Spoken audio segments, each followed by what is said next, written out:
Hey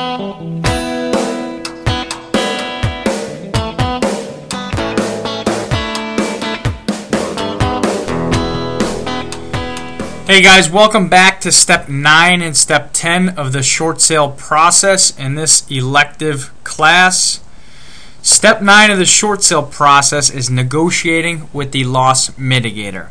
You're going to start negotiating with the loss mitigator once the BPO or appraisal has been reviewed with the current offer and also all of the short sale documents.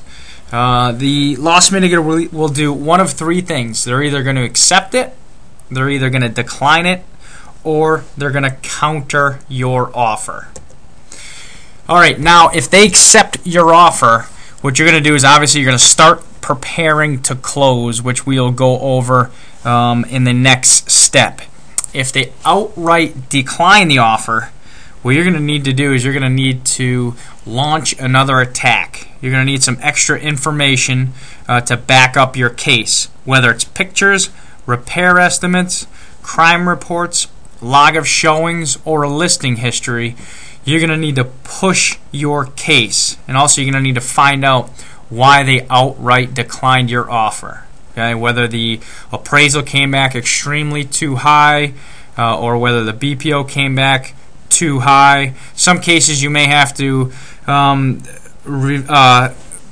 pull your offer off the table and then resubmit it so you get a fresh start. We've had that happen a couple times where the negotiator's just being very, very stubborn, and they really didn't care because they were working on 200 files. And I asked them outright, I said, listen, if I pull my offer off the table or my buyer's offer off the table and we start the process over, what will that do? And she said, well, that'll start the process over, and you'll have a better chance of getting this deal accepted. Fair enough. So that's one thing you guys should probably know if there's an outright decline of the offer. Now, if the loss mitigator gives you a counter offer, that is great news. Okay, you know that they're at least willing to play ball and you're in the game. Okay, you have to make sure to assert all of the information that you have to illustrate the lower value of the property.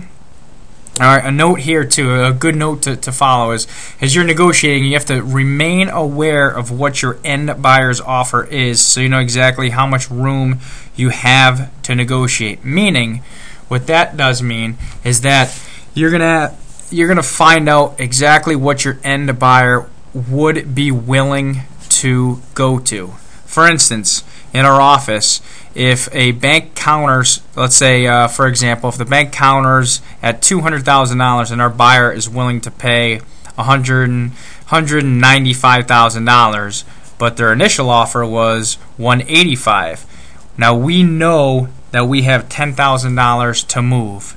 Let me repeat myself. Okay, if we know that our buyer is willing to go all the way up to $195,000, but their initial offer is $185,000, we know that we have $10,000 to negotiate with. So that's the room we have to negotiate. Okay, so that is good news, guys. If you have a counter from a foreclosing lender, just know, okay, that you're still in the ball game. And typically, just a rule of thumb, if they counter you at a certain number, that is typically what the BPO or appraisal came back at. That is a good rule of thumb there. Okay, that right there is step 9. That'll take you about 35 minutes in total, because a lot of negotiations are done either by voicemail, by email, or your negotiations take 10 to 20 minutes verbally. But total, if you have 2 mortgages, they typically add to about 35 minutes. That's step 9. Step 10 of the short sale process is short sale accepted. Once you gain acceptance, then you will need to prepare for closing. Okay, I put a couple tasks here that are involved, and I put some. I'm going to give you some very important notes to be careful and to look for. Okay, first and foremost, some of the tasks involved are getting all necessary documents to the title company or attorneys. Okay, whether that's short sale acceptance letter, your pre-approved HUD-1 settlement statement. You also have to set the closing date with obviously the end buyer and their funder. You need to get some final checks on the property taxes and water and sewer bills, all that kind of stuff. Also, getting the final amount owed if you're working on a condo. Okay, you have condo fees, and obviously condo fees are charged per month, but there's a per diem on those condo fees. Some other things to keep in mind: make sure that all your short sale approval letters from the lenders are accurate. I can't tell you how many times they'll tell us that we have a short sale approved, but they'll fudge the numbers a little bit. So that's extremely important. Maybe they'll put an extra $1,000 in their pocket than should be. Okay. Another thing is to make sure all final taxes, condo fees, etc. are accurate, so no one has to come out of pocket with money to cover them. Okay. That's extremely important. That happens too often. Another point, make sure that the contract you send over is the correct one and fully executed. Some of you guys may be saying, well, of course we're going to do that. Of course we're going to be working off that contract. But a lot of times what happens is when you're working on a lot of these deals, you'll have 4, 5, 6 offers come to your desk, and you may be working on the wrong one. So make sure you are crystal clear on which contract that you send over and that you're working on. Final point.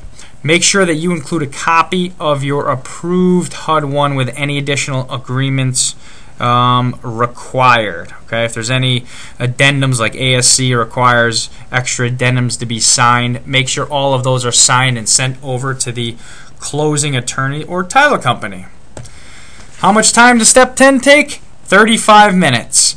Guys, all in all, that's step 1 and step 10 of the short sale process. That'll keep your short sales under 4 hours.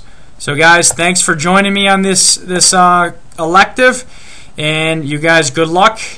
We'll see you soon.